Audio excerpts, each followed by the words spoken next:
Hello again, viewers, and greetings, fellow space travelers. This is Thorn of Night, and welcome to another glorious day on the Refuge. Today, I am going to be sort of a bit reactive to the new additions to the server. I've added the additional plugins of the mail system. I've added the additional plugin of the Marriage Master and of the pets. But unfortunately, using the My Pet plugin, it only works for admins for right now. So that's a permissions thing, which means I'm going to have to get this whole permissions nonsense hammered out. But that's going to have to be something in the future. But right now, what I want to do is take this, relocate it, and build a chapel, because there is Marriage Master on here and there are a lot of players, and several of which are wanting to get married. So I'm going to have a chapel for people to be able to get married on. Who knows, there may even be some weddings recorded. Probably not in this episode, but there will very likely be some weddings recorded. So what I'm going to do, first off, is move this building over somewhere, probably that direction towards, or in the village, in the spawn village. And then I'm going to start working on a design that I feel comfortable with for a chapel. I'm thinking either a dome roof, or the sort of arch roof that there is at spawn. But let me get rid of this rain and go ahead and move this, and then get started on the layout, and we'll see how it goes from there. So I'll be right back. While I'm at it, I guess I should go ahead and you explain the mail system, because I don't think I actually explained that before. I have used the plugin Real Mail, and with it comes a recipe for a mailbox. And when you get the mailbox, you can uh, just place it anywhere, and whoever places it is the owner of that mailbox. So I can check this mailbox. No one else can. But I think anyone can mail from this mailbox or any other mailbox. So basically, the recipe for this is nothing, nothing, and then wool, and then there is sort of a hat, an iron helmet, and then at the very bottom there's a chest. So it's nothing, nothing, wool, ironing it, ironing it, ironing it, and then ironing it, chest, ironing it, and then you get a recipe for this, which then you throw, and it becomes a mailbox, and you can cycle through the four different colors: red, green, white, blue. Then, if you want to send something in the mail, you can make stationery, and that's just a book and a feather in any orientation in a crafting window. And you can either type a message, or type a message and send a package, or just send a package, up to you. But the package is, you put items in the stationery, and it becomes a package that you can then send to anyone. And the items just they hold all of their data. So if you have an enchanted pick, you can mail it as the enchanted pick. It's actually kind of nice, but unfortunately, it's a little bit exploitable. Uh, you see, because if you carry around a mailbox, you can mail things to yourself, for instance, and those mail packages can just hold tons and tons and tons of stuff. So, say for instance, you've got a bunch of mail and you want to just go on a gigantic digging spree. You go dig, dig, dig, put your drops into a letter, dig some more, keep doing that. When you feel like it, drop a mailbox, mail it to yourself, and then continue digging after picking up the mailbox, and just keep on doing that, keep on doing that. Then you've dug out a whole mountain, and all of the drops are in your mail waiting for you. Now, whoops, there are only so many slots, but ouch. But there we go. The mail system. Oh, let's see here. Oh, to send the mail, you have to sign it with the recipient's name. Forgot about that step. Yeah, that's the getting items out of your mail. So yeah, it works pretty nicely. People are using it as a substitution for trade and for e-chest if they do it right. So I think it's useful and I think it's cool because it's a mailbox. Look at it, it's a mailbox. But you can see from before and even now in my inventory, I have a bunch of blocks that I want to try to turn into the chapel. Oh, by the way, I have moved the custom enchanting building over there. It was over there behind the rock. But what I'm going to do is get to work on the actual design. I have the color palette here, and let's see what we can do with this. I'll be right back. Alright, well, I think I'm mostly happy with the layout that I've got over here. I I'm using cyan glass. That way, it sort of matches the prismarine. I wanted the prismarine in use because it's a nice go-between to offset both the birch and the netherrack brick, or the nether brick, whatever that's called. Um, Using glowstone instead of sea lanterns because the sea lanterns were just too popping, but the glowstone works nice with the birch. For once, I actually don't mind the bare glowstone. Excuse me. But what the plan here is, I'm going to have the pulpit right here. It's going to be sort of raised. Then over here, I'm going to have an in crystal in barrier blocks so people won't mess with it. Same thing over here. And then behind the pulpit, up the wall is going to be also in barrier blocks a bedrock with a dragon egg on it. And then the walls are going to be not too terribly high. I'm thinking maybe that high. And then the roof.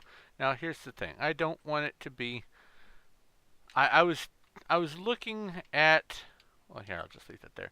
I was looking at the first shop that I've got over here. And though I do like this pattern, and I'm probably going to be using it on the tavern, which I'm calling the Hogshead, uh, I don't think it'll work too well for the chapel over here. So what I'm thinking is doing a rounded, probably the same slope as I've decided to do here, do a rounded roof. So I'm going to have to probably fiddle around with that because I just arbitrarily made this curve. It might actually pan out to be a good circle. Maybe. Looks kind of squat for a circle though. We'll see. But I'm going to what I was thinking of was having the seating area here and then the alcoves for the end crystals, and then there'll be the room for the walkway and then the pulpit, and then there's also going to be maybe another version of, or another arc like this depth, so from here to here, back behind the pulpit, and then it's going to have a little protrusion out this way to have access to, I guess the priest's office and access to the outside back here. And this is going to be a cemetery right here. Yes, I know. Get married in here and then die in here until death do us part, or part upon death, whatever. But this is going to be a cemetery. There's going to be quests coming from the chapel, and they will send you to go into, say, a tomb and have to kill a certain number of, I don't know, skeletons or something, and retrieve an item. And that is provided I can get these quests to work right. I'm still working on that. That's another thing that's going to have to be permissions. If I can get it to work, cool. If I can't, then I'll figure something out. I will. But for right now, I want to work on getting the chapel built. So I'm going to get to work on that. And then I guess I'll be right back. Well, I think I managed to get a decent arc, or arch, whatever, on the roof of the chapel. Part of the reason why I wanted to do this is because it is it's a circle, and so it makes it sort of holy for Minecraft because everything is obviously all square, so domed top there. But I thought, why not just have more references to circles? So apart from the circular base that I had down there for the initial layout, what I'm going to do, if I can pull it off, is right here, probably from just behind where the place to stand on the pulpit is, there's going to be a beacon coming out such that the light comes through here, shines up, and then turns into the cyan color. Set it there. Should be enough. Yes. So it gets up to the glass, turns into this color. Oh. Beacon coming from the chapel. I think it's very fitting. So what I'm going to do is have this under the ground, and so let's see here. So I'd be standing here, or the priest would, whatever, and the beacon would go up there, and this leaves plenty of room in between for the pulpit. Actually, ooh, you know what? Hey, there we go. That works. Yeah, that's cool. Alright, so have plenty of room down here, and then the happy couple, I guess, will stand this far back. And then I guess I can have, like, the altar.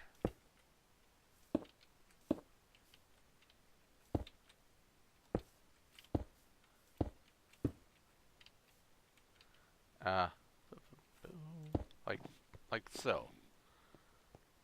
That could work. And the happy couple's down here, and here's the audience. Yeah, that'll work. I have quite a bit ahead of me to work on, so I'm going to get back to it, and I will let you see how things are progressing here in just a bit. Talk to you shortly. So, the chapel has already been put in use. There's been a wedding, and now there's going to be a divorce all at the same time. Poor striking lion. It's going to be like, you only wanted me for my /Mary home. I thought they wanted to get married. No, I thought Chaotic wanted to get married. I need both. I did, but I changed. Striking Lion was finagled into it. Aw, that's so sad. They've been marriage and the divorce in the same episode. It's the first. Where's White Cat gone? Oh, it's where's right White Cat gone? She's gone right here. I was right in front of White you. Cat's literally right there with you, in the white dress. Wait. that's not. It's a whitest I've seen White Cat. So. Wait, I need marriage gift. You need marriage gift. So apparently now yeah, I am getting too. married to White Cat. Kritz is playing with some string. Oh. Yep. It's very fitting. You're just running back and forth. I should have that when you're impatient as hell. I'm just sitting here, and the recording's just still going, just you going back and forth. It's amazing. Ever since I started using the coffee patch, the earthquakes just don't seem as bad. All right, Almaze. You need to stand on the thing together. Stand on the. Oh. Actually, that is better. Because now I can see I can see your chin beyond the book. It's a shame I'm on my phone and I'm not recording the audio right now. Don't say anything. Don't say anything. Hold on. With this shovel I the claim. Boop.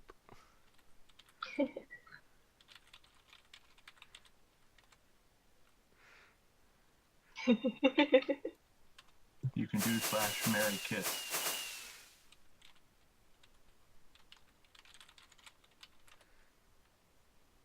Whoa, that's a lot of hearts.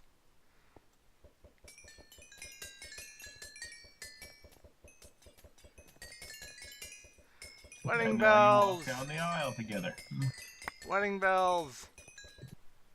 Alright, I am at the back of the chapel / church, the first church of Minecraftia, which is done and has been used for some marriage services and whatnot, and I have decided to go ahead and push forward with the rest of this build because I wanted it to have a cemetery as well, and the cemetery is going to include a couple areas that will have quest functionality for when I get that going. And as far as I'm concerned, I want the cemetery to be rather large, but not overwhelmingly large. I don't want it to be like a whole biome, but I do want it to be pretty big, so that when you are accessing it on the ground, for instance, the other side of it's way over there, so I can put a lot of stuff in here and add a bunch of details. But I've gone ahead and marked it off with a 3 tall wall of bedrock all the way around because I have a plan. What I want to do is turn this wall into a mix of different types of stones and other wall type materials, but I don't want to just go pell-mell randomly placing stuff. That's what World Edit is for, because this is for the server after all, not for me. So I'm going to do something similar to what I've done over here, and in a bunch of my other things. Oh, White Cat found out where her city connects to, or her build area connects to spawn, comes from that way, and the road is really convoluted. But all the stuff that I have been rather enjoying making with World Edit, all the mixed blocks and the percentages and all that, I get a kick out of it. It makes it look and feel a bit more organic, and it adds a little bit less of the sameness. It mixes things up enough to make it look almost eye-catching, or at least that's the idea. So what I'm going to do is stand here, and I have fiddled with the mix a bit, and I have it ready for use. This is the first time I've tried this on a larger scale. I did it for a little bit of bedrock somewhere else, and it looked pretty good, so let's see.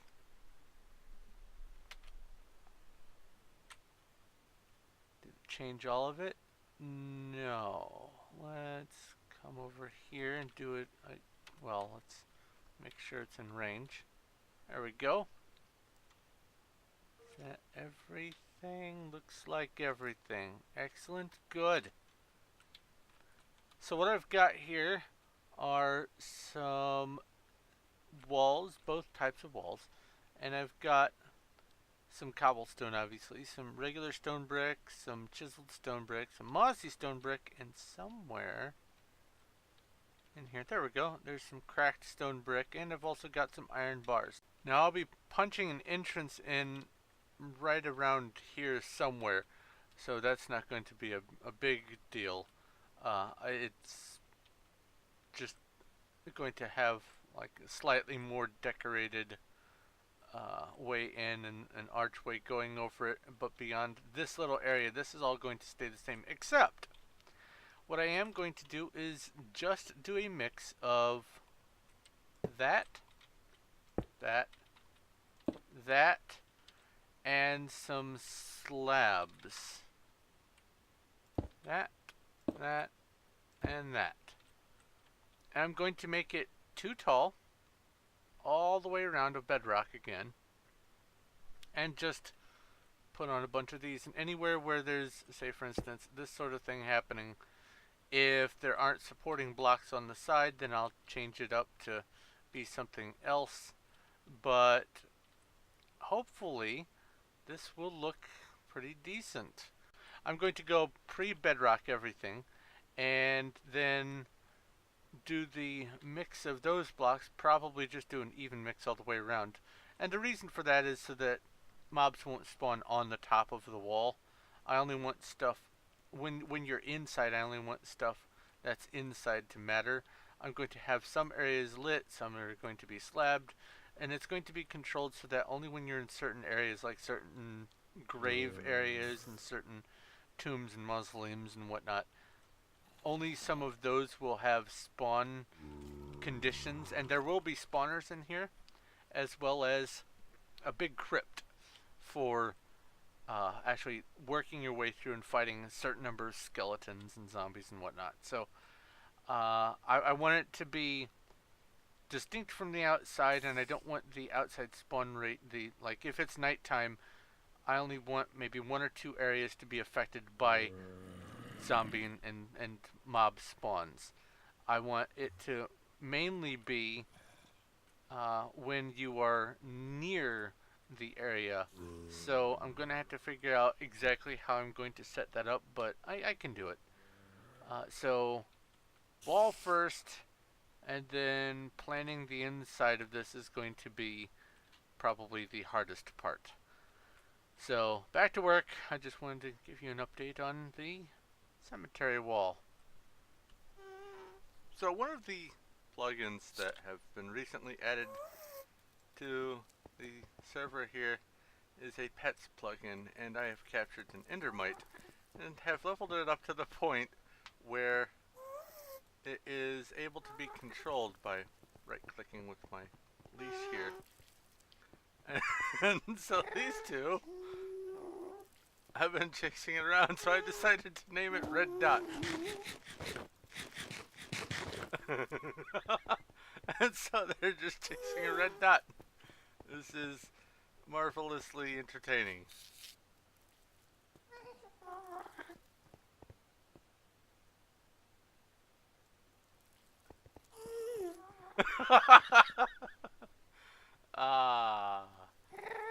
Little things.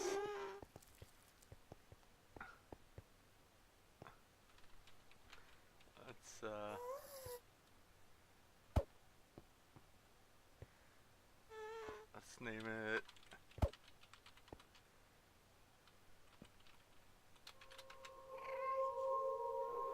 Haha!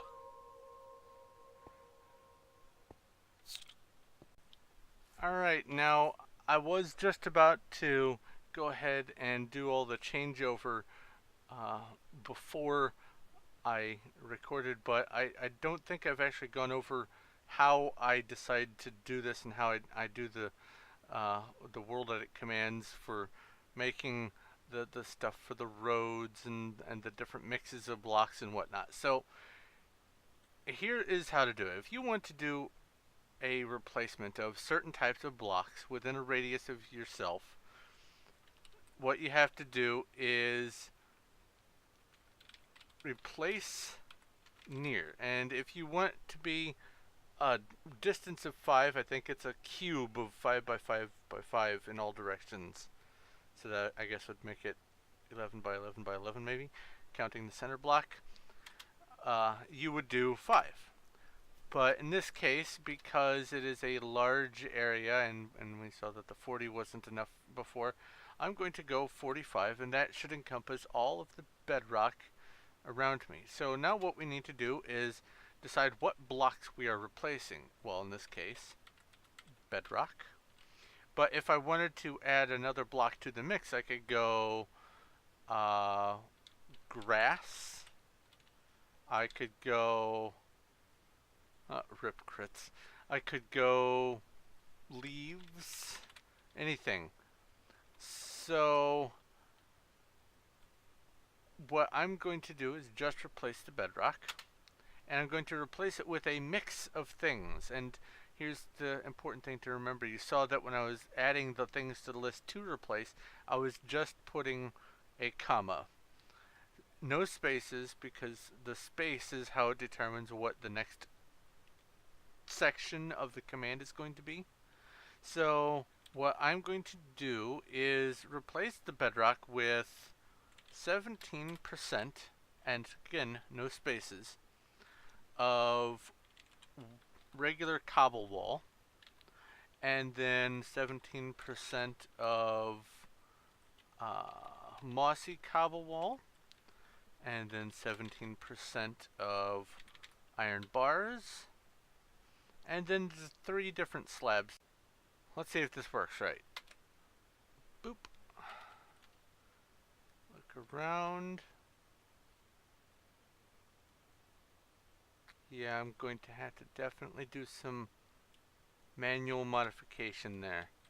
I was afraid that the floating slabs would look the worst. No, it's these columns that look the worst. So I'm just going to probably do something like that all the way around for the floating columns and just be done with it. But there we go. The top of the wall looks and is treated separate from the bottom, and the reason why I'm doing this is so that nothing will spawn up here, but also by having these inset walls, it also baffles the spiders trying to come in. So I'm just going to have to manually fix this all the way around, but that's fine. It'll be okay, and ultimately it's just something that people are going to glance at anyway, so I'm not hugely worried about it looking a little funny, but I did want the top to be separate from everything on the bottom. There we go. We have a cemetery wall, and it looks beaten up and battered. What I might even do is add some slabs and some stairs and stuff along the outside and inside to make it look like it's sort of crumbled, like it's been here for a while. So before I drag this video out too terribly long, I'm going to go ahead and wrap up, because the rest of this busy work can be done off camera. Ooh, my mouse went crazy. So anyway, thank you very much for watching. If you have any questions, comments, or suggestions, please leave a message in the comment section below. I'll be happy to answer whatever I can. If you like this video, please give a like. I do appreciate it. And if you haven't already, go ahead and subscribe so you know when my future stuff comes out. Also, I will be including a link to my new Patreon. I have started doing Patreon. I don't know if that's going to go anywhere, but it's there. If you want to support, I will be eternally grateful. Also, supporting at any level will allow you to access the Discord that I have set up for my patrons, as well as the ability to see content that's not just content from on my YouTube videos, but other stuff that I'm working on too, including my books, my card games, board games, and video games that I am creating. So if you want to be in on that and help, maybe even participate in some of the creation yourself, then do please go take a look at my Patreon. But I'm going to go ahead and let you go. Thank you once again for watching. This is Thorn of Night, and I will talk to you later.